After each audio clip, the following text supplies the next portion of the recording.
Hello and welcome to the channel. Today we're looking at a alternative setup for your external airlocks.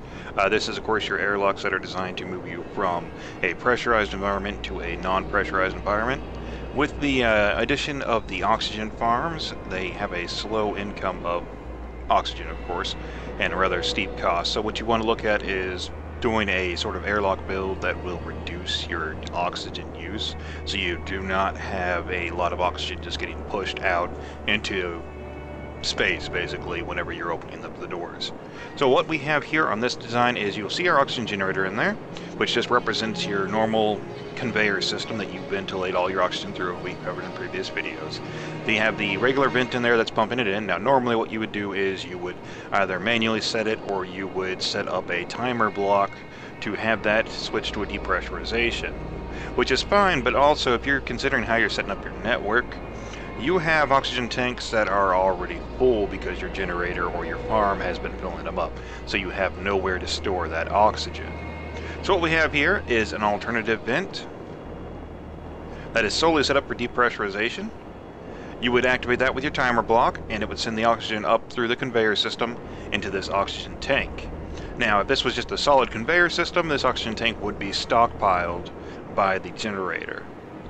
Now, of course, what we've done here is we've added a sorter block to the end with no settings, just the default sorter block, and it forces the conveyor system to route in that direction. So as you see, it cannot actually stockpile. Let's go to the control panel here.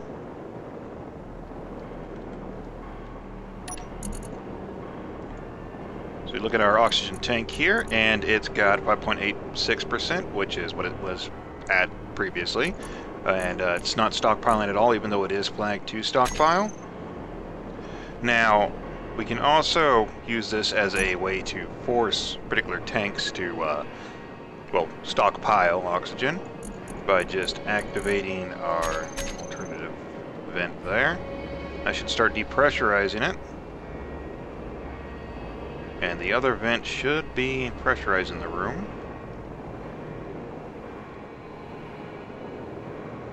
That should pull oxygen up into our oxygen tank.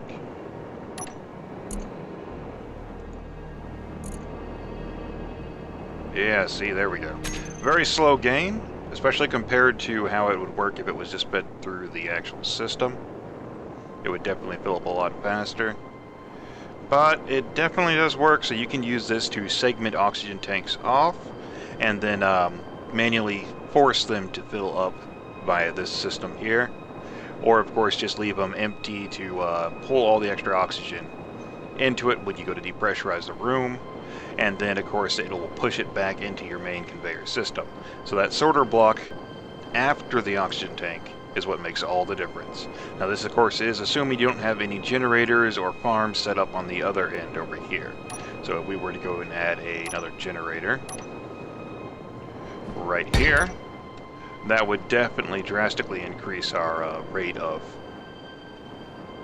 filling the oxygen tank there, because of course that generator is routing straight into that oxygen tank. And eventually that would fill up and the whole room would fill up again and you'd be back in the same situation.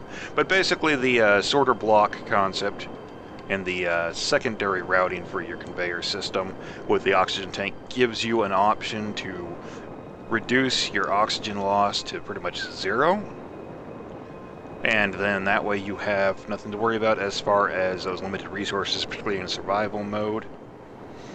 So you'll be good to go there, and you'll be able to actually survive a lot longer off of those farms because you're not wasting any extra oxygen on it. Alright, so we'll do a few more videos throughout the weekend, and I hope this was inspirational and helpful in some way for you, and of course, as always, have a good day.